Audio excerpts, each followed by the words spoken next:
Hello दोस्तों, स्वागत है आप सभी का अनअकैडमी यूपीएससी डिकोड के इस प्लेटफॉर्म पर। एक बार फिर से आप सभी जानते हैं, हमारे इस नए प्लेटफॉर्म पर हम यूपीएससी सीएससी प्रीलिम्स के लिए जो पिछले प्रीवियस ईयर्स में हमसे जो क्वेश्चन पूछे गए हैं उन क्वेश्चन का एक डीप एनालिसिस कर रहे हैं। डेप्थ में हम क्या कर रहे हैं, उनको समझने की कोशिश कर रहे हैं। हमने एक टारगेट रखा है, इसे आप एक सदाबहार सीरीज कह सकते हैं, है ना। जो आप अगर 2026 के लिए तैयारी कर रहे हैं तो भी इंपॉर्टेंट है, 2027 के लिए कर रहे हैं तो और ज्यादा इंपॉर्टेंट है। एकदम बेसिक्स को आपको समझने में हेल्प मिलेगी। और उसके बाद के लिए भी आप प्लान अगर कर रहे हैं तो ये सेशंस, ये जो एक सीरीज हमने चलाई हुई है पीवाईक्यूज को लेकर, यह आपके जो फंडामेंटल्स होते हैं ना, जो प्रिपरेशन का बेस होता है, उस बेस को और मजबूत करने का काम करेंगे। मैं आपको ये यकीन दिला सकता हूं, आपको भरोसा दिला सकता हूं। अगर आपने पिछले सेशन अब तक देखे हैं तो आपको बिल्कुल पता होगा कि हम किस स्तर की एनालिसिस, किस स्तर की चर्चा इस सेशन में करते हैं। जनरली हम क्या कर रहे हैं इन सेशंस के दौरान, जैसे हम 2017 के पेपर की बात कर रहे हैं और ये हमारा 2017 के पेपर का पार्ट 2 है। इससे पहले हम 2017 के पेपर के 20 क्वेश्चन, है ना, जो ए सीरीज यूपीएससी के द्वारा जो पेपर रिलीज किया जाता है उसके फर्स्ट 20 क्वेश्चन हम डिस्कस कर चुके हैं। आज नेक्स्ट 20 क्वेश्चन डिस्कस करेंगे और हमारा यही तरीका है, एक सेशन में हम 20 क्वेश्चन पे बात करते हैं, उनको अच्छे से समझने की कोशिश करते हैं, उन क्वेश्चन को क्यों पूछा गया होगा, इस अप्रोच पर काम करने की कोशिश करते हैं, इस अप्रोच को समझने की कोशिश करते हैं, किसी क्वेश्चन को समझकर किस तरह से आंसर हमें करना है उसके बारे में बात करना है ना।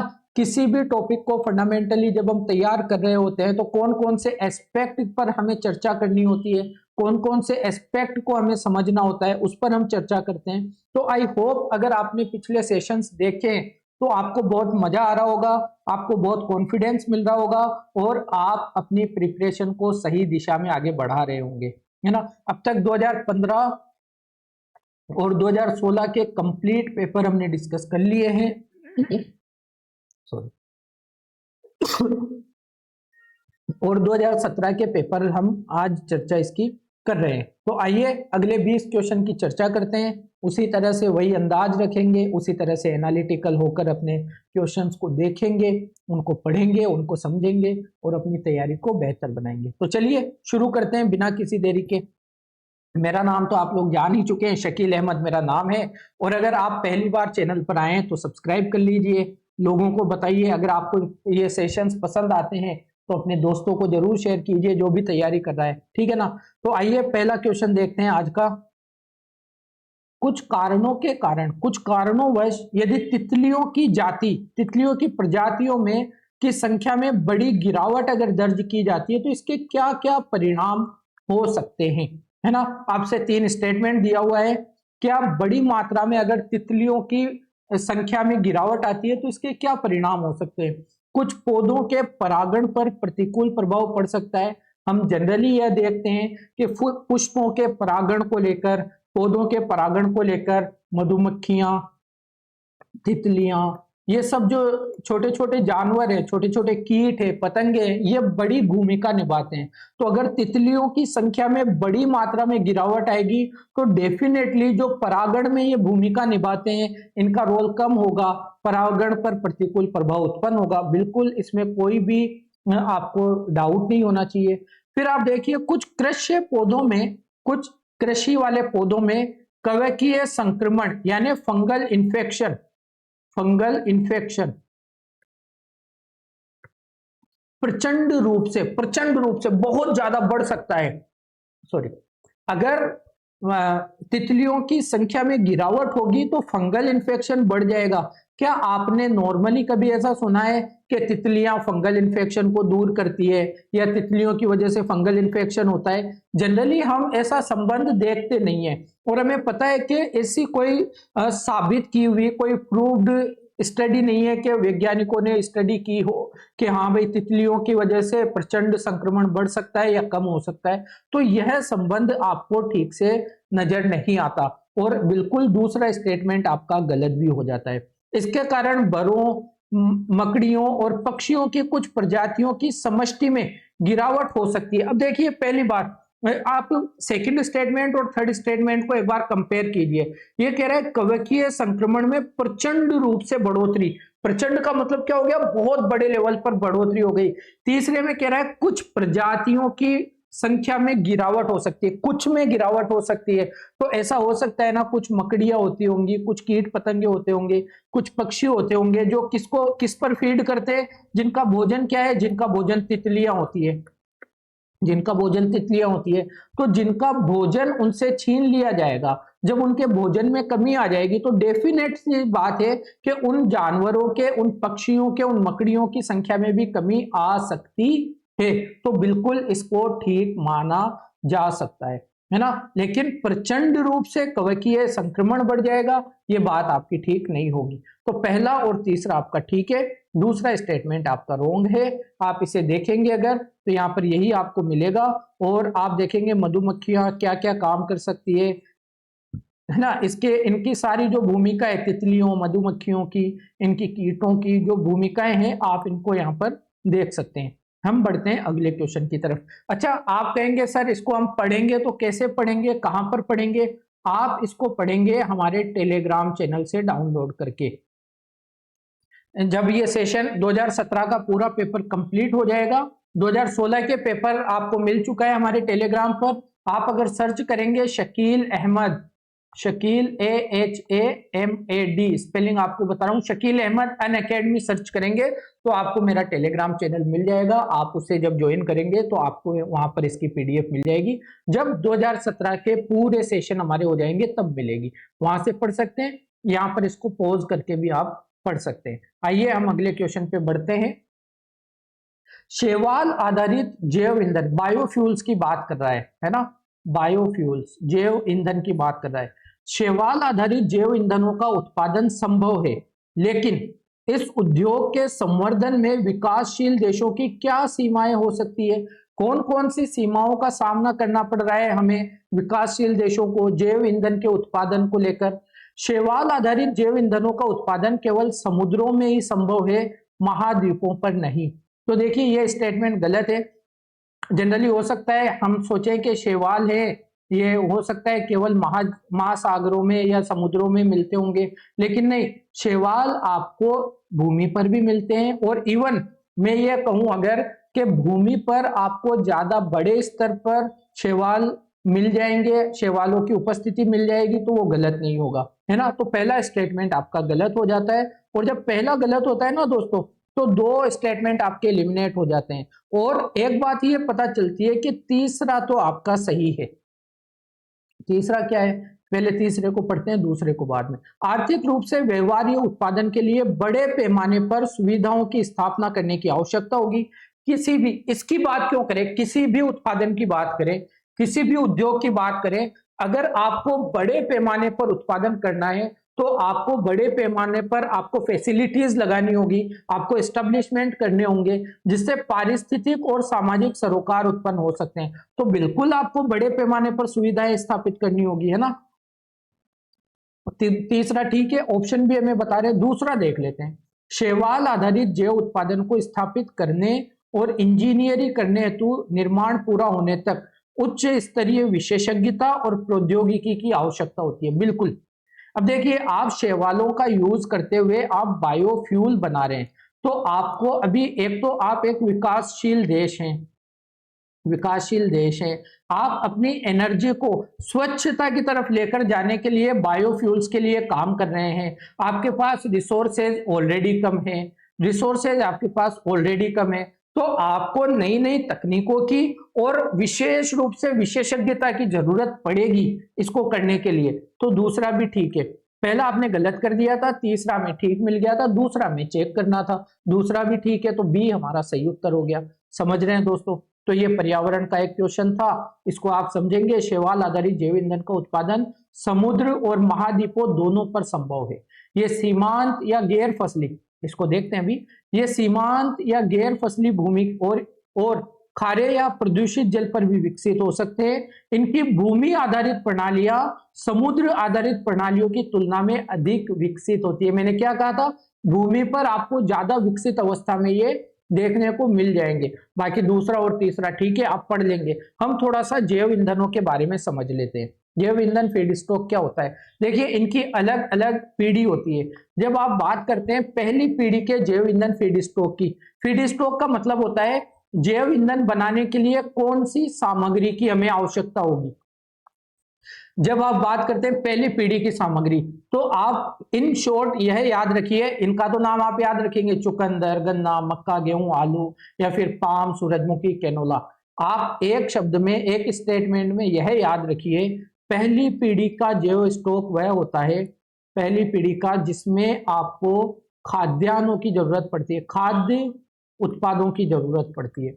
अब आप देखेंगे ना पहली पीढ़ी के ये जितने भी फीड स्टॉक है, ये सभी हमारे खाद्यान्न में, हमें खाने के लिए, भोजन के लिए हमें यूज होते हैं। चाहे आप चुकंदर की बात करो, चाहे आप गन्ने की बात करो, मक्के की, गेहूं की, आलू की, पाम ऑयल बनता है, सूरजमुखी ऑयल काम आता है, कैनोला काम आता है। तो ये सारी चीजें क्या है, ये मानवों का भोजन है, ये हमारा भोजन है जो पहली पीढ़ी में आता है। ठीक है, तो एक दिक्कत क्या हो सकती है, अगर आप पहली पीढ़ी के फीड स्टॉक से जैव ईंधन का निर्माण करेंगे तो हमारे लिए खाद्य असुरक्षा उत्पन्न हो सकती है।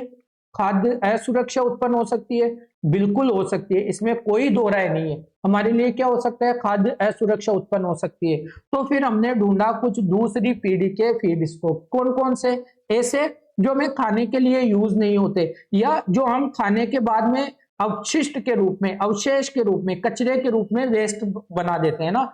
लकड़ी हो गई, लकड़ी आप खाते तो नहीं हो। जैव ऊर्जा, वही जैव ऊर्जा मतलब वो जैव जैव भार होता है ना, बायोमास जो होता है वो हो गया। घास हो गई, फसल के अवशेष हो गए जो आप खेतों में छोड़ देते हो, उनसे बनाया जा सकता है। तुंग हो गया, जेट्रोफा, केस्टर, बीन्स, इन सब से फिर बनाया जाने लगा। और फिर तीसरी पीढ़ी को डेवलप किया हमने। तीसरी पीढ़ी में हम लेकर आए कि यार शैवालों का नहीं कर सकते क्या? बिल्कुल शैवालों से उत्पादन कर सकते हो। और ये इस तरह से दो पीढ़ी, दो तकनीकों में आप शैवालों का उत्पादन देख सकते हो। तो ये जैव ईंधन हमारे लिए था। हालांकि अब 2026 में आते आते हमने और भी कई टेक्नोलॉजीज को इसमें विकास किया है, विकसित की है, उनके बारे में भी हमें ध्यान रखना चाहिए। नेक्स्ट किसी सेशन में उनके बारे में भी हम जरूर चर्चा कर लेंगे। निम्नलिखित में से कौन से राष्ट्रीय पोषण मिशन, अब देखिए इंपॉर्टेंट है, राष्ट्रीय पोषण मिशन, नेशनल न्यूट्रिशन मिशन के उद्देश्य हैं। क्या उद्देश्य है? राष्ट्रीय पोषण मिशन के सबसे ज्यादा उद्देश्य आपको ये मान के चलो, एक तो गर्भवती महिलाएं, गर्भवती महिलाएं और जो दुग्ध पान करने वाले जो बच्चे हैं, उनको पोषण को लेकर टारगेट किया गया है। कहीं ना कहीं उनको पोषित हम कैसे रख सकते हैं, उनको कुपोषण से हम कैसे बचा सकते हैं। तो क्या है, गर्भवती महिलाओं तथा स्तनपान कराने वाली माताओं में कुपोषण से संबंधित जागरूकता उत्पन्न करना। बिल्कुल, राष्ट्रीय पोषण मिशन के दो घटक है, जिनमें पहले एक घटक में तो हम जागरूकता के बारे में बात करते हैं, और दूसरे घटक में उनके पोषण की पूर्ति किस तरह से की जा सकती है उसके बारे में हम चर्चा करते हैं। तो जागरूकता उत्पन्न करने वाली बात एकदम करेक्ट है। छोटे बच्चों, किशोरियों और महिलाओं में जो एनीमिया, जो रक्ताल्पता की कमी है, उसको कम करना है। हमें हमें एनीमिया को कम करना है, बिल्कुल ये बात भी ठीक है।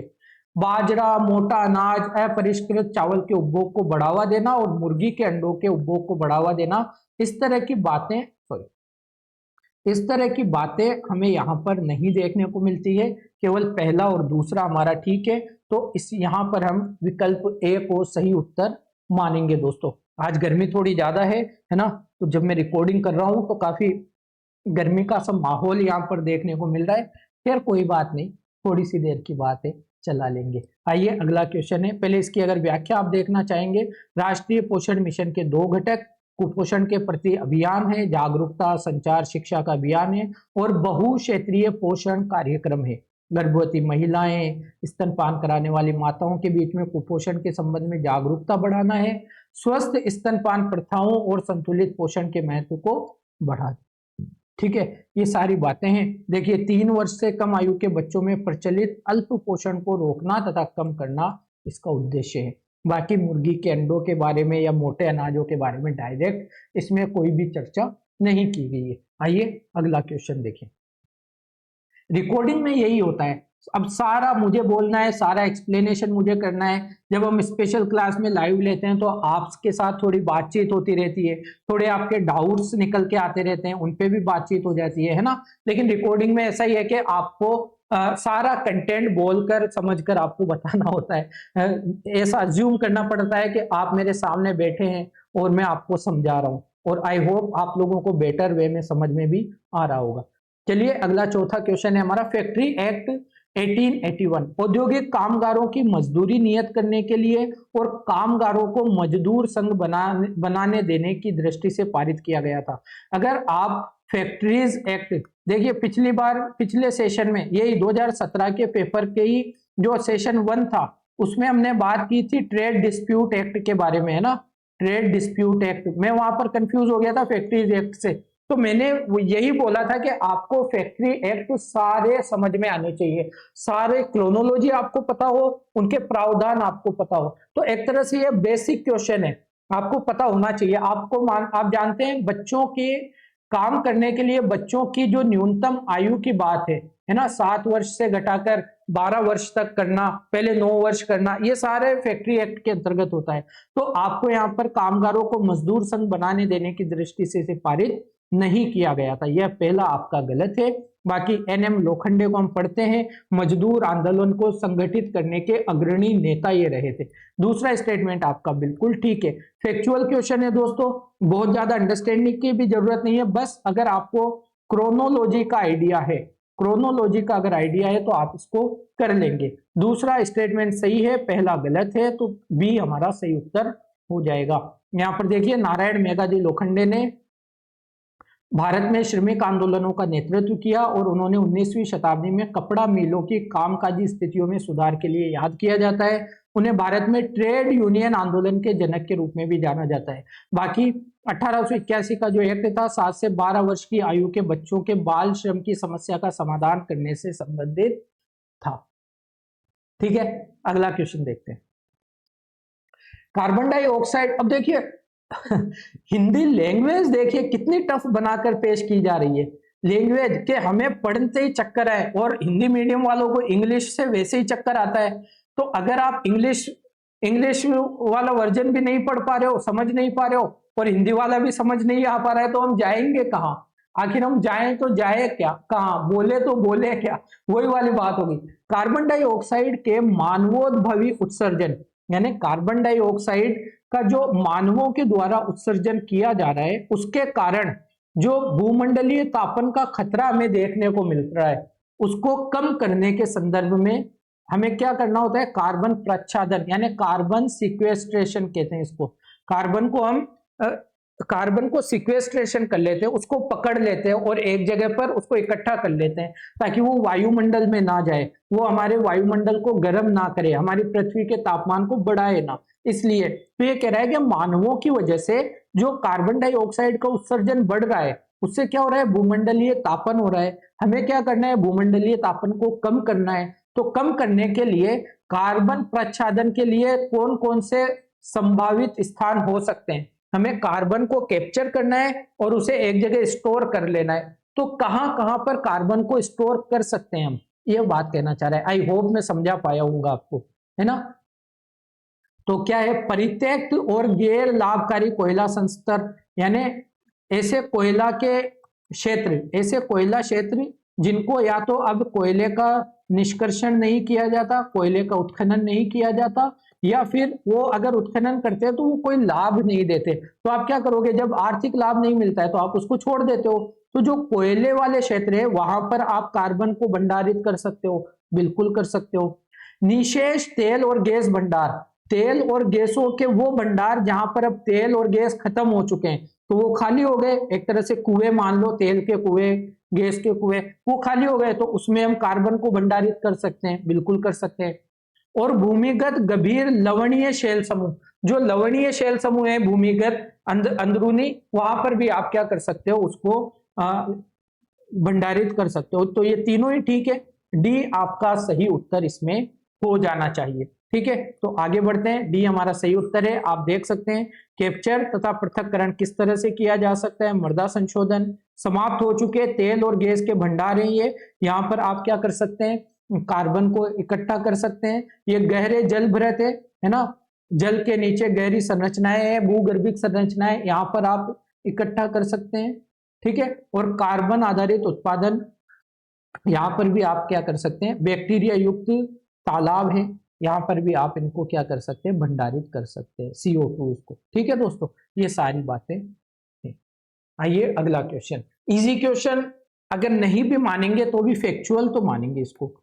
इसमें ऐसा कुछ भी नहीं है कि मैं आपको समझा दूं, कोई तीसरी आंख खोल के आपको बता दूं कि इस आंख से देखोगे तो क्वेश्चन सही हो जाएगा। इसमें ऐसा कुछ भी नहीं है। एक्चुअली 1927 में ब्रिटिश शासन के दौरान ही एक बटलर कमेटी का गठन किया गया था, और एक्चुअली इसमें जो देशी रियासतें थी, देशी रियासतें और जो ब्रिटिशों के अंतर्गत जो क्षेत्र था, इनके बीच का जो संबंध है, उन संबंधों का अवलोकन करना था, ब्रिटिशों के बीच के संबंधों का अवलोकन करना था, और इन संबंधों में सुधार कैसे किया जा सकता है, सुधार के बारे में सिफारिशें करनी थी।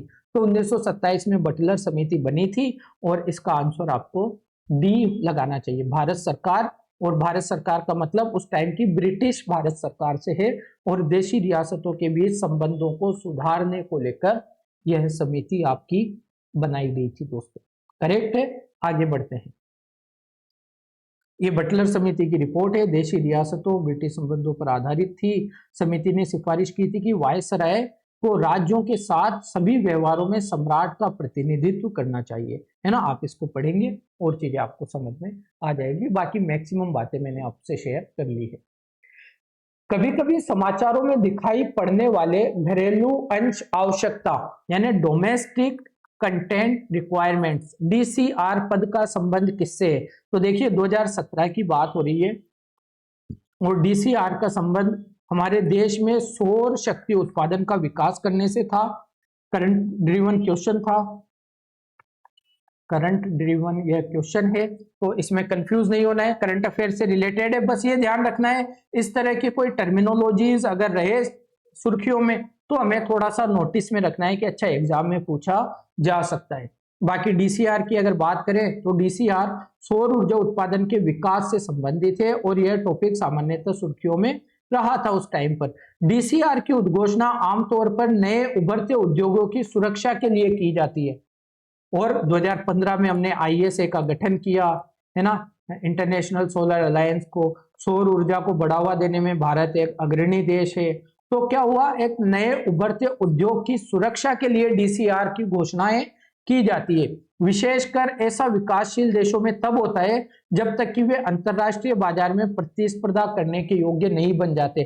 कौन? ये नए उभरते उद्योग जब तक अंतरराष्ट्रीय बाजार में प्रतिस्पर्धा करने के लायक नहीं बनते, तब तक इनको घरेलू अंश आवश्यकताओं की उद्घोषणा इनके लिए की जाती है ना। तो ये सारी बात है, आप देख सकते हैं। अगले क्वेश्चन पे चर्चा करते हैं। 8वां क्वेश्चन है, मुझे लगता है आज हम थोड़ा फास्ट चल रहे हैं। क्या फास्ट चलने का रीजन ये है प्यारे दोस्तों, क्योंकि क्वेश्चन इस तरह के आ रहे हैं जिन पे शायद या तो ज्यादा चर्चा नहीं हो सकती या फैक्चुअल है, तो हम थोड़ा फास्ट चल रहे हैं। जहां रुकना होता है, देखिए मेरी एक ही अप्रोच है, मेरी जो अप्रोच है आप लोगों को यहाँ पर सेशन लेने की, वो यही अप्रोच है कि जहां पर व्याख्या करना अनिवार्य है, जहां पर व्याख्या अनिवार्य है वहां पर टाइम का टेंशन नहीं लेना है, क्योंकि यह टाइम आपके लिए इन्वेस्टमेंट है, वेस्ट नहीं है। ये टाइम आपका इन्वेस्टमेंट है दोस्तों। और मेरे साथ जब आप इस टाइम को स्पेंड करते हैं ना, तो यकीन मानिए आपको एग्जाम में याद आऊंगा मैं, आपको एग्जाम में क्वेश्चन पढ़ते टाइम याद आऊंगा मैं, ये मेरा वादा है ना। तो बस आप इस अप्रोच के साथ में PYQs पर काम कीजिए। देखिए हमारी खास तौर से हिंदी मीडियम के बच्चों की ये दिक्कत रहती है कि हम या तो PYQs को देखते ही नहीं है, सबसे बड़ी दिक्कत तो ये है, या तो हम PYQs को देखते ही नहीं है, या अगर हम देखते भी हैं तो एक फॉर्मेलिटी करते हैं, एक फॉर्मेलिटी करते हैं कि चलो पढ़ना है, MCQs की तरह क्वेश्चन पढ़ा, उसका उत्तर देखा और चलो आगे निकल गए, और दिल को एक तसल्ली दे देते हैं कि यार PYQs का एनालिसिस तो कर लिया, अब समझ में क्यों नहीं आ रहा है। PYQ का एनालिसिस करने का जो अप्रोच होनी चाहिए वो सही होनी जरूरी है दोस्तों। PYQ आपको आईना दिखाता है UPSC का, हम कहते हैं ना यूपीएससी को अनप्रिडिक्टेबल सर्विस कमीशन, पीवाईक्यू उस बात को झूठ साबित करता है। पीवाईक्यू का एनालिसिस करने से हम प्रिडिक्ट कर पाते हैं यूपीएससी प्रीलिम्स को गारंटी के साथ कहां से क्वेश्चन बनते हैं, है ना। 2025 का भी आया है ना, रिजल्ट आया है। आप देखो ऐसे कितने लोग हैं जो कहते हैं कि सर पीवाईक्यू से प्रीलिम्स हमारे लिए बहुत बड़ी मुश्किल बात थी नहीं। क्यों? क्योंकि हमने एक स्ट्रक्चर समझ लिया था पीवाईक्यू का, प्रीलिम्स का। कैसे समझ लिया था? पीवाईक्यू से। पीवाईक्यू आपको आईना दिखाता है यूपीएससी को क्वेश्चन पूछने के तरीके का, कि किस तरह से यूपीएससी क्वेश्चन पूछती है। ठीक है, तो ये क्वेश्चन है, देखिए, निम्नलिखित कथनों पर विचार कीजिए। परमाणु सुरक्षा शिखर सम्मेलन, एक समिट की बात हो रही है ना। परमाणु सुरक्षा शिखर सम्मेलन संयुक्त राष्ट्र के तत्वावधान में आवधिक रूप से किए जाते हैं। देखिए, करंट ड्रिवन क्वेश्चन है, सिंपल सी बात है, करंट ड्रिवन क्वेश्चन है, वहां से ही आया है ना। तो परमाणु सुरक्षा शिखर सम्मेलन संयुक्त राष्ट्र के तत्वावधान में आवधिक रूप से, भाई साल में, 2 साल में, 3 साल में, 5 साल में, आवधिक रूप से यही होता है कि हर कुछ सालों में यह किया जाता है। तो बात तो ठीक है, लेकिन यहाँ पर संयुक्त राष्ट्र नहीं है, यहाँ पर यूएसए की बात होनी चाहिए, है ना। यूएसए करवाता है परमाणु सुरक्षा शिखर सम्मेलन को हर कुछ सालों में, तो ये गलत है। फिर एक इसकी विखंडनीय सामग्रियों पर अंतरराष्ट्रीय पैनल, ये पूरा एक नाम है, एक संगठन का नाम है, विखंडनीय सामग्रियों पर अंतरराष्ट्रीय पैनल, अंतरराष्ट्रीय परमाणु ऊर्जा अभिकरण, है ना, international atomic energy agency, IAEA का एक अंग है। तो यह भी बात ठीक नहीं है। ये जो विखंडनीय सामग्रियों पर अंतरराष्ट्रीय पैनल है, ये एक तरह से स्वतंत्र एक संगठन है, तो ये किसी के अंतर्गत नहीं है। देखिए, पिछले सेशंस में कई बार ये बात बोल चुका हूं कि जब भी इस तरह के कोई इंटरनेशनल ऑर्गेनाइजेशंस आए तो पहले ये चेक करो क्या ये यूनाइटेड नेशन से संबंधित है ना। अगर यूनाइटेड नेशन से संबंधित नहीं है तो क्या ये विश्व बैंक या WTO या फिर क्या कह सकते हैं इसको, IMF, इनसे संबंधित है, या क्या ये NGOs हैं, नॉन गवर्नमेंट ऑर्गेनाइजेशन है, क्या ये किसी सरकार के अंतर्गत स्थापित है ना। इस तरह की बातों पर हमें ध्यान देना होता है, तभी तो हमें क्या होता है, इस तरह के क्वेश्चन क्रैक होते हैं। तो ये दोनों ही स्टेटमेंट गलत है, डी इसका सही उत्तर है। यहाँ पर आप देख सकते हैं विखंडनीय सामग्रियों पर अंतरराष्ट्रीय पैनल, है ना, international panel for fragmented materials की स्थापना 2006 में की गई थी। यह परमाणु हथियार संपन्न और गैर परमाणु हथियार संपन्न देशों के हथियार नियंत्रण और अप्रसार विशेषज्ञों का एक स्वतंत्र समूह है, लेकिन यह अंतरराष्ट्रीय परमाणु ऊर्जा एजेंसी का अंग नहीं है। ठीक है, और यह जो शिखर सम्मेलन था, यह संयुक्त राज्य अमेरिका के नेतृत्व वाली एक पहल है। ठीक है दोस्तों, ये 17 देश इसमें है IPFM में, ब्राजील, कनाडा, चीन, France, Germany, Bharat, Iran, Japan, Mexico, Norway, Pakistan, South Korea, रूस, South Africa, Sweden, United Kingdom और USA, है ना। तो भारत के विशेषज्ञ भी इसमें शामिल थे। आइए, निम्नलिखित में से कौन सा राष्ट्रीय पेंशन प्रणाली में सम्मिलित हो सकता है? NPS। देखिए, पहले न्यू पेंशन सिस्टम लाया गया था, बाद में इसी का नाम न्यू की जगह क्या कर दिया गया, नेशनल कर दिया गया, बस नाम चेंज कर दिया था। तो यह चर्चा का विषय था, करंट अफेयर्स से रिलेटेड है। राज्य सरकारों के सभी कर्मचारी जो संबंधित राज्य सरकारों द्वारा अधिसूचना जारी किए जाने के बाद में सरकार में आए, यानी सेवा में आए हैं, उनके ऊपर ये लागू होती है। और 1 अप्रैल 2004 के बाद केंद्र सरकार, है ना, केंद्र सरकार के कर्मचारियों पर लागू होती है, लेकिन सशस्त्र बलों समेत नहीं। यहाँ पर सशस्त्र बलों को नहीं शामिल किया गया, इसलिए डी ऑप्शन गलत है और सी ऑप्शन आपका सही है। ठीक है, आई होप मैं समझा पा रहा हूँ आपको। NPS भारत सरकार द्वारा शुरू की गई एक परिभाषित अंशदान आधारित पेंशन योजना है। NPS 1 जनवरी 2004 को या उसके बाद सरकारी सेवा में शामिल होने वाले केंद्र सरकार की सेवा में सशस्त्र बलों को छोड़कर, डी ऑप्शन था ना, और केंद्रीय स्वायत्त निकायों के सभी कर्मचारियों पर लागू है। और राज्यों की बात करें तो संबंधित राज्य सरकारों द्वारा अधिसूचना की तारीख के बाद सेवाओं में शामिल, कोई भी राज्य कह दे कि हाँ हम इतनी तारीख से इसको लागू कर रहे हैं, तो फिर वो वहां पर उस तारीख से लागू होगा। तो ये बात है, सी इसका सही उत्तर है। आप इस क्वेश्चन को देखिए, मैं पानी पी लेता हूं थोड़ा सा।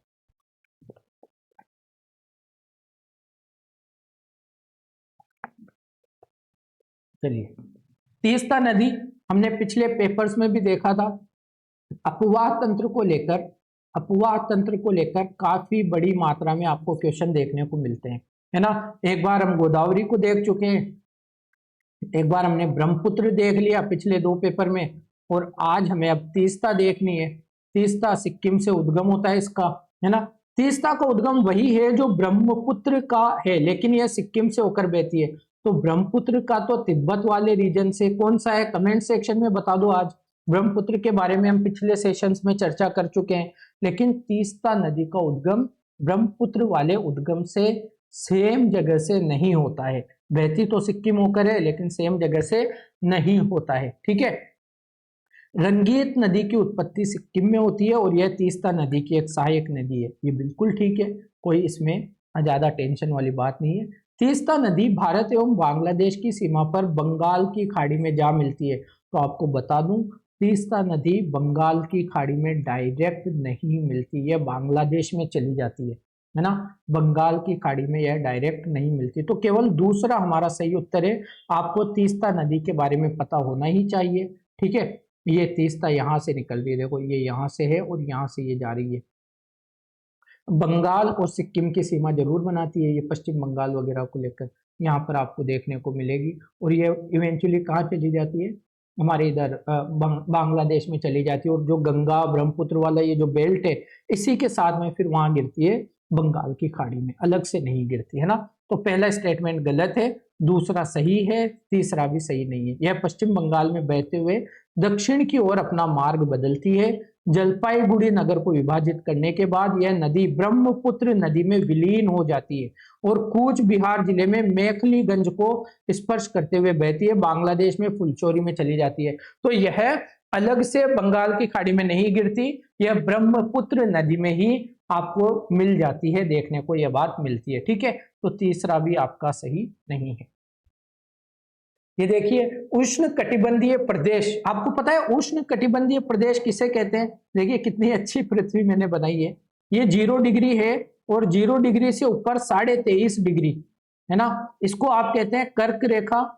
कर्क रेखा। और 0 डिग्री से नीचे दक्षिण में 23.5 डिग्री, इसको आप कहते हैं मकर रेखा। तो कर्क और मकर रेखा के बीच का ये जो क्षेत्र है, इसे आप कहते हैं उष्ण कटिबंधीय क्षेत्र, है ना। तो उष्ण कटिबंधीय प्रदेशों में जीका वायरस रोग उसी मच्छर द्वारा संचरित होता है जिससे डेंगू संचरित होता है। तो ये बात ठीक है। देखिए इस क्षेत्र में एक मच्छर पाया जाता है एडीज इजिप्टी, एडीज इजिप्टी। तो ये जो एडीज इजिप्टी है ना, यही आपको चिकनगुनिया का रीजन है, यही आपके डेंगू का रीजन है, यही आपके जीका का रीजन है, यही आपके येलो फीवर का रीजन है ना। तो इसी से संचरित होता है, बात ठीक है। जीका वायरस रोग लैंगिक संचरण से भी संभव हो सकता है, तो बिल्कुल ठीक है। अगर किसी व्यक्ति को, अगर कोई व्यक्ति जीका वायरस से संक्रमित है और वह यौन संबंध बनाता है किसी महिला के साथ, या कोई महिला जीका वायरस से संक्रमित है और यौन संबंध बनाती है, तो अपने पार्टनर को वो लोग क्या कर सकते हैं, संक्रमित कर सकते हैं। तो दोनों स्टेटमेंट ठीक है एकदम। आइए इसकी अगर आप देखेंगे तो ये बात है, यही मच्छर डेंगू, चिकनगुनिया और पीत ज्वर का भी संचरण बनता है। एडीज प्रजाति का मच्छर है, विशेष रूप से एडीज इजिप्टी मच्छर के काटने से यह फैलता है।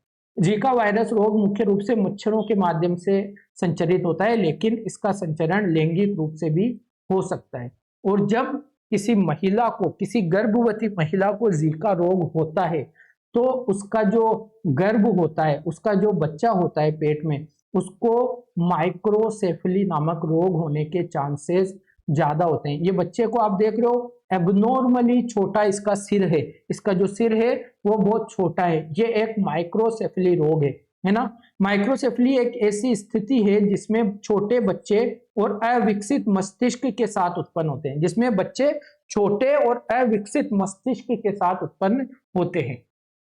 एक और इंपॉर्टेंट बात यहां देखिए, WHO के अनुसार जिन देशों में जीका वायरस का प्रकोप है उन्होंने गुइलेन बेरे सिंड्रोम में अत्यधिक वृद्धि दर्ज की है। अब ये गुइलेन बेरे सिंड्रोम क्या है? यह सिंड्रोम एक तंत्रिका तंत्र संबंधी विकार है जो पक्षाघात और मृत्यु का कारण बन सकता है। जीका वायरस रोग के लिए कोई विशिष्ट दवा या टीका उपलब्ध नहीं है।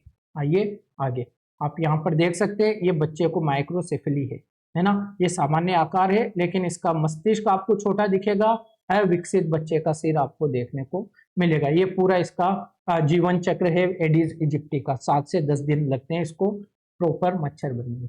आइए अगला एक क्वेश्चन, फिर से एक इंपॉर्टेंट क्वेश्चन है। मोटर वाहनों के टायरों और ट्यूबों के लिए भारतीय मानक ब्यूरो का मानक चिन्ह यानी BIS का एक स्टैंडर्ड चिन्ह होना जरूरी है। अगर आप मोटर वाहनों के टायर या ट्यूब्स का उत्पादन कर रहे हैं, उद्योग कर रहे हैं, तो आपके टायर और ट्यूब BIS के द्वारा प्रमाणित होने, सर्टिफाइड होने जरूरी है। ये बात कह रहा है ये स्टेटमेंट, तो ये बात बिल्कुल ठीक है, इसमें कोई गलती नहीं है। एग मार्क है ना, एग्रीकल्चरल मार्क, एग मार्क खाद्य और कृषि संगठन FAO द्वारा जारी एक गुणवत्ता प्रमाणन चिन्ह है। तो egg mark food and agriculture organisation का नहीं है, ये हमारी भारत सरकार का है। भारत सरकार ने एक अधिनियम पारित किया हुआ है, उस अधिनियम के अंतर्गत इसकी ग्रेडिंग और रैंकिंग होती है। तो दूसरा आपका गलत है, दूसरा आपका गलत है, पहला आपका ठीक है। 32वें में A आपका एकदम सही आंसर हो जाएगा। तो चलिए ये इसको देखेंगे आप। 2010 में सभी प्रकार के मोटर वाहनों के टायरों और ट्यूबों के लिए BIS से प्रमाणन अनिवार्य कर दिया गया। एगमार्क भारत में कृषि उत्पादों पर लगाया जाने वाला एक प्रमाणन चिन्ह है। FAO अगर होता तो FAO विश्व स्तर पर हो जाता है ना, फूड एंड एग्रीकल्चरल ऑर्गेनाइजेशन। ये गलत है। जो यह सुनिश्चित करता है कि भारत सरकार की एजेंसी विपणन और निरीक्षण निदेशालय द्वारा अनुमोदित मानकों के एक सेट के अनुरूप यह प्रोडक्ट है। एगमार्क को भारत में कृषि उपज ग्रेडिंग एंड मार्किंग अधिनियम 1937 और 86 में इसे संशोधित किया गया द्वारा कानूनी रूप से लागू किया गया है, इसलिए दूसरा सही नहीं है। अब देखिए भारत में किस किस तरह के प्रमाणन चिन्ह सर्टिफिकेट मार्किंग होती है। ISI होती है ना, ये BIS द्वारा प्रमाणित होता है और भारत में मानक औद्योगिक उत्पादनों के लिए इसका उपयोग किया जाता है। इलेक्ट्रॉनिक्स जैसे कुछ उत्पादों के लिए अनिवार्य है और अन्य के लिए स्वैच्छिक है। एगमार्क कृषि उत्पादों पर लागू होता है। कृषि और किसान कल्याण मंत्रालय के विपणन और निरीक्षण निदेशालय द्वारा यह जारी किया जाता है। FPO फूड प्रोसेसिंग है ना, खाद्य प्रसंस्करण उद्योग मंत्रालय द्वारा जारी किया जाता है। भारत में बेचे जाने वाले सभी संस्कृत फल उत्पादों जैसे packaged food beverage, fruit jam आदि पर इसका मार्क चिन्ह होना अनिवार्य है। फिर आप देख सकते हैं BIS मार्क सोने चांदी पर, प्रदूषणकारी वाहन चिन्ह होने चाहिए, भारतीय जैविक प्रमाणन होना चाहिए। ये सारे हैं, आप उनको देख सकते हैं। आपको आपके नोट्स में ये सब चीजें होनी अनिवार्य है। आइए अगला क्वेश्चन देखते हैं। 33rd क्वेश्चन है, इसके सहित हमारे 8 क्वेश्चन अभी और भी बाकी हैं। नेम की बात कर रहा है, NAM name, national agriculture market scheme को क्रियान्वित करने के क्या लाभ हैं? क्यों नेम लाया गया? नेशनल एग्रीकल्चर मार्केट, नाम सोचो, नाम पढ़ो, राष्ट्रीय कृषि बाजार, यानी पूरे राष्ट्र के कृषि उत्पादों को जोड़ने वाला एक बाजार है कहीं ना कहीं, है ना। कृषि वस्तुओं के लिए सर्व भारतीय इलेक्ट्रॉनिक व्यापार पोर्टल है। तो बिल्कुल यह एक इलेक्ट्रॉनिक पोर्टल है और इस पर आप क्या कर सकते हैं, आप भारत में कहीं से भी हो, आप भारत में कहीं से भी हो, आप अपने एग्रीकल्चर प्रोडक्ट का, यानी आपकी जो फसल हुई है, आप अपनी फसल का स्टेटस या जो भी पोर्टल पर आप डालिए कि भाई इतनी फसल हुई है, इसकी ये क्वालिटी है, ये क्वांटिटी है, यहाँ पर आप डाल सकते हैं और भारत में कहीं से भी लोग आपकी फसल खरीद सकते हैं। यह कृषकों के लिए राष्ट्रव्यापी बाजार सुलभ कराता है जिसमें उनके उत्पाद की गुणवत्ता के अनुरूप उनको कीमत मिल जाती है। तो बिल्कुल कितना पॉजिटिव स्टेटमेंट है, बात एकदम ठीक है, कोई भी टेंशन लेने की जरूरत है नहीं। 1 और 2 दोनों ठीक है, इसमें कोई भी दिक्कत नहीं है। अगला क्वेश्चन को देखने से पहले आप नेम के बारे में यहाँ पर पढ़ सकते हैं। वर्तमान में वैसे क्या होता था, आपके एरियाज में कुछ APMC मंडी होती थी, तो आप अपने एरिया की मंडी के अलावा कहीं पर भी बेच नहीं सकते थे। तो मंडियों के जो ठेकेदार होते थे, जो व्यापारी होते थे, वो एक कार्टेल बना लेते थे, वो एक गिरोह बना लेते थे, ग्रुप बना लेते थे कि भाई किसी भी फसल का इससे ज्यादा पैसा नहीं देना। तो भारत सरकार ने क्या किया, एक पोर्टल बना दिया, उस पोर्टल पर डालो और वहां पर कोई गिरोह नहीं बना पाएगा। जो अपनी कीमत बता दो, अपनी क्वालिटी बता दो, क्वांटिटी बता दो, जिसको पसंद आएगा खरीद लेगा, है ना। तो इससे किसानों का थोड़ा सा फायदा आपको देखने को मिलता है। चलिए अगला क्वेश्चन, राष्ट्रीय औद्योगिक संपदा अधिकार नीति। देखिए औद्योगिक संपदा अधिकारों को आप कहते हैं आईपीआर, इंटेलेक्चुअल प्रॉपर्टी राइट्स। तो राष्ट्रीय आईपीआर नीति, national intellectual property rights policy, यह लगभग 2016 में आई थी शायद यह पॉलिसी। इस पॉलिसी के संदर्भ में आपको कुछ क्वेश्चन, कुछ कथन दिए गए हैं जो आपको देखना है। यह दोहा विकास एजेंडा और ट्रिप्स, ट्रिप्स समझौता क्या है, ट्रिप्स समझौता है डब्ल्यूटीओ के अंतर्गत, डब्ल्यूटीओ के अंतर्गत ट्रिप्स एक समझौता है और ये आईपीएस मतलब में इंटेलेक्चुअल प्रॉपर्टी से रिलेटेड समझौता है। तो भारत जो नीति लेकर आया था, यह दोहा विकास एजेंडा, यह भी डब्ल्यूटीओ के अंतर्गत है और ट्रिप्स समझौते के प्रति भारत की प्रतिबद्धता को दोहराता है। मतलब हमने यह किया कि हम वर्ल्ड लेवल पर जिस तरह के स्टैंडर्ड चल रहे हैं, अपने आईपीआर का संचालन उन स्टैंडर्ड के अनुरूप करेंगे। तो पहला एकदम ठीक है। दूसरा देखिए, औद्योगिक नीति और संवर्धन विभाग भारत में बौद्धिक संपदा अधिकारों के विनियमन के लिए एक नोडल एजेंसी है। तो आपको पता हो या ना हो, ये एक फैक्चुअल इंफॉर्मेशन है, लेकिन ये बात भी बिल्कुल ठीक है। जो ये औद्योगिक नीति और संवर्धन विभाग है, यही भारत में आईपीआर के रेगुलेशन के लिए एक नोडल एजेंसी है। तो सी इसका सही उत्तर हो जाएगा। ठीक है, केंद्रीय, देखिए 2016 में आई थी ना, केंद्रीय मंत्रिमंडल ने राष्ट्रीय बौद्धिक संपदा अधिकार नीति को मंजूरी दी, जो भारत में बौद्धिक संपदा के लिए, बौद्धिक संपदा अधिकार आप समझते हैं ना, जैसे पेटेंट हो गया, कॉपीराइट हो गया, है ना, इस तरह के ट्रेडमार्क हो गया, ये सब है, इसके बारे में आपको ध्यान रखना होता है। ठीक है, तो ये सारी बातें हमने कर ली है, आप इसको पढ़ सकते हैं। पढ़ेंगे कहाँ से, अगर पीडीएफ चाहिए तो टेलीग्राम, है ना, लास्ट में मैंने स्कैनर भी दिया है, आप लोग स्कैनर भी स्कैन करके भी हमारे टेलीग्राम चैनल को ज्वाइन कर सकते हैं। चलिए, वन्य जीव सुरक्षा अधिनियम 1972 के अनुसार, अब देखिए आपको हिंदी, हो सकता है आप कहें कि सर हम हिंदी भाषा के छात्र हैं, लेकिन आपको हिंदी भी उच्च कोटि की आनी जरूरी है। इसकी भाषा देखिए, एक क्वेश्चन हमने पहले देखा, वो जो मानवोद्भवी उत्सर्जन वाली बात थी कार्बन डाइऑक्साइड की, और एक आप फिर से देख रहे हैं, तो आपको समझ में आना चाहिए। वन्यजीव सुरक्षा अधिनियम 1972, कहाँ है मेरा पेन, ये रहा, 1972 के अनुसार किसी व्यक्ति द्वारा विधि द्वारा किए गए कतिपय उपबंधों के अधीन होने के सिवाय निम्नलिखित में से कौन सा या कौन से प्राणी के शिकार नहीं किए जा सकते। देखिए 1972 का हमारा जो वन्य जीव संरक्षण अधिनियम था, उसमें आपने पहले तो 6 अनुसूचियां बनाई हुई थी, 6 अनुसूचियां। इनमें जो पहली अनुसूची थी, है ना, इनमें जो पहली अनुसूची थी, इस अनुसूची में जिन जानवरों को रखा जाता था, जिन जीवों को रखा जाता था, उन जीवों को आप ना तो शिकार कर सकते, ना मार सकते, ना व्यापार कर सकते, ना पकड़ सकते, ना पाल सकते, ऐसा कुछ नहीं कर सकते। यानी उनको हाईएस्ट प्रोटेक्शन मिला हुआ था, हाईएस्ट प्रोटेक्शन। अगर आप कुछ करने की कोशिश करेंगे, उनको नुकसान पहुंचाएंगे, तो आपको सजा मिलेगी। ठीक है, तो आपको ये देखना है कि कौन कौन से, और जनरली वो IUCN की रेड लिस्ट में या तो एंडेंजर्ड हो सकते हैं या क्रिटिकली एंडेंजर्ड हो सकते हैं। ठीक है, ऐसे जीवों को इसमें रखा जाता था। तो घड़ियाल, बिल्कुल घड़ियाल है उसमें। अब देखिए, घड़ियाल, भारतीय जंगली गधा और जंगली भैंस, दोनों तीनों चीजें इसमें शामिल थी। डी हमारा एकदम सही उत्तर इसके अंदर है। अब ये ध्यान रखिए, शायद 2023 में, अगर मैं गलत नहीं हूं, तो 2023 में 1972 के इस अधिनियम में कुछ संशोधन किए गए हैं।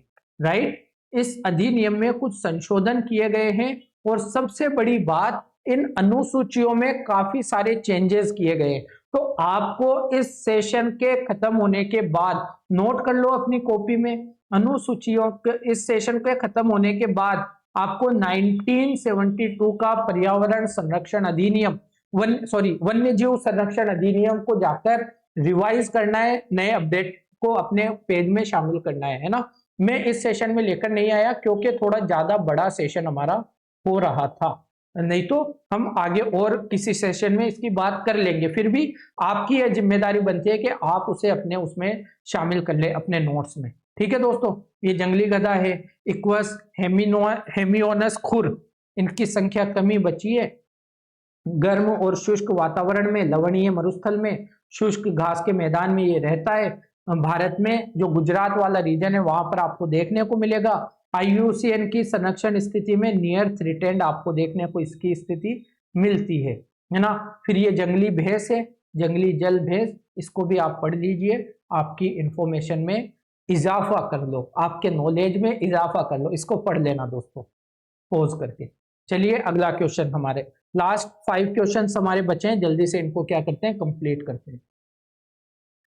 मूल कर्तव्यों की बात है। देखिए पिछले सेशन में, जस्ट पिछले सेशन में जो 2017 का पहला पार्ट आपने देखा, उसमें आपको डीपीएसपी की फिलोसफी के बारे में पूछा गया था। न्यायोचित है, गैर न्यायोचित है ना, कार्यपालिका पर या विधायिका पर कोई प्रतिबंध लगाते हैं या नहीं लगाते। सेम पेपर में आपको मूल कर्तव्यों के विषय में भी उसी तरह की बातें पूछी हुई है। तो अगर इन चीजों की डीप अंडरस्टैंडिंग आपको नहीं होगी तो ये लगते इजी हैं। जब मैं बात करता हूं ना, मैंने पिछले सेशन में भी ये बात कही थी, प्रीएम्बल की बात करें आप, फंडामेंटल राइट्स की बात करें आप, डीपीएसपीज की बात करें आप, या फंडामेंटल ड्यूटीज की बात करें, दिखने में बहुत सरल से टॉपिक लगते हैं, लेकिन यहाँ से सरल क्वेश्चन बनते नहीं है। यहाँ से क्वेश्चन आपको अंडरस्टैंडिंग वाले बनते हैं, ज्यादा टफ क्वेश्चन बनते हैं, कठिन क्वेश्चन बनते हैं, तो पता होना चाहिए। तो क्या है मूल कर्तव्य, इन कर्तव्यों को प्रवर्तित करने के लिए एक विधायी प्रक्रिया दी गई है।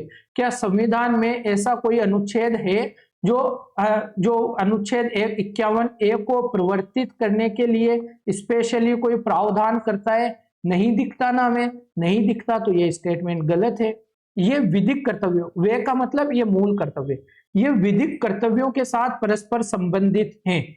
तो संविधान में हमें ऐसा कुछ नहीं मिलता, क्योंकि विधिक कर्तव्य हो सकता है अगर आप पूर्ति नहीं करेंगे तो आपको अधिनियम में कुछ दंड वगैरह का प्रावधान हो, लेकिन संविधान में जो अनुच्छेद 51A के अंतर्गत हमें कर्तव्य बताए गए हैं, इन कर्तव्यों को लेकर कोई दंड की बात, कोई न्यायालय में जाने की बात, इस तरह की बात नहीं है। ये क्या है, गैर न्यायोचित प्रकृति के हैं, गैर न्यायोचित प्रकृति के हैं।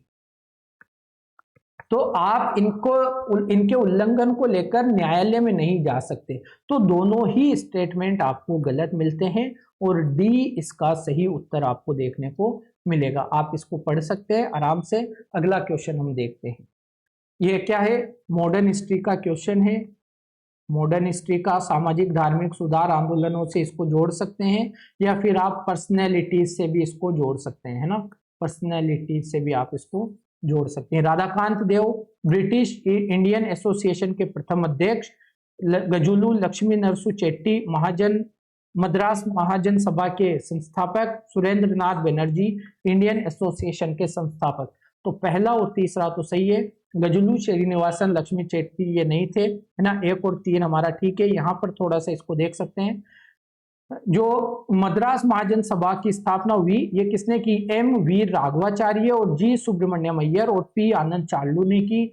ये जो गजुलू लक्ष्मी नरसू चेट्टी थे, ये एक भारतीय व्यापारी थे, स्वतंत्रता सेनानी थे और राजनीतिक कार्यकर्ता थे। उन्होंने मद्रास नेटिव एसोसिएशन की स्थापना की थी, मद्रास महाजन सभा की स्थापना नहीं की थी। बाकी राधाकांत देव के बारे में बात ठीक है, और सुरेंद्र नाथ बनर्जी आनंद मोहन बोस के द्वारा भी ब्रिटिश इंडियन एसोसिएशन की स्थापना की गई थी, है ना, भारत में Indian association, not British Indian association.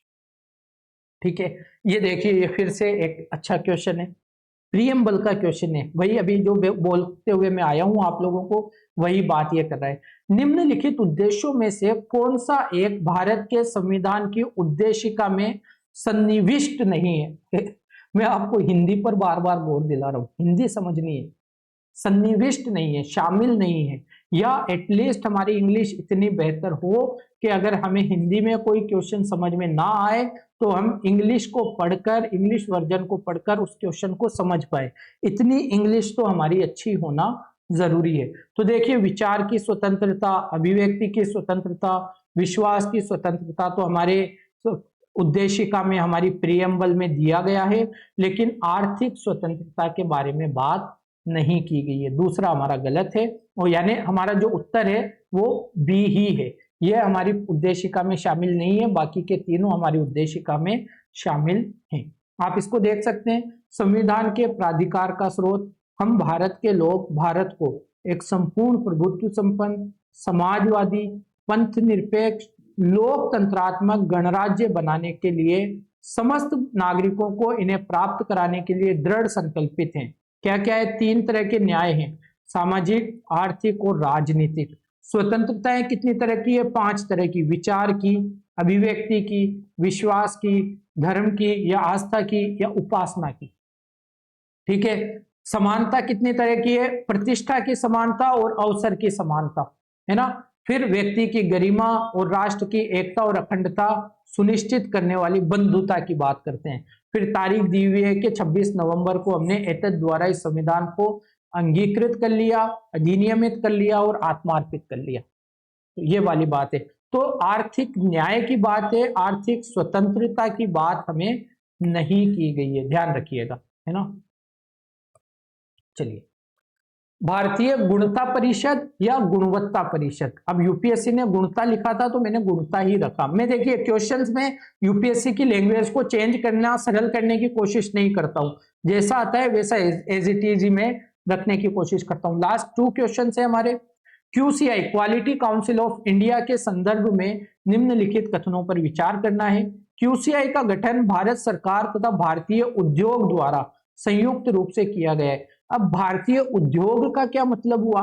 तो देखिए, भारतीय उद्योग पूरा एक क्षेत्र है जिसे आप कह सकते हैं, और भारत में भारतीय उद्योग का प्रतिनिधित्व करने वाली कुछ संस्थाएं हैं, जैसे एसोचैम है, एक ऑर्गेनाइजेशन है, एक संगठन है, एसोचैम इसे हम कहते हैं शॉर्ट में। ये एक संगठन है व्यापारियों को लेकर, है ना, वाणिज्य को लेकर।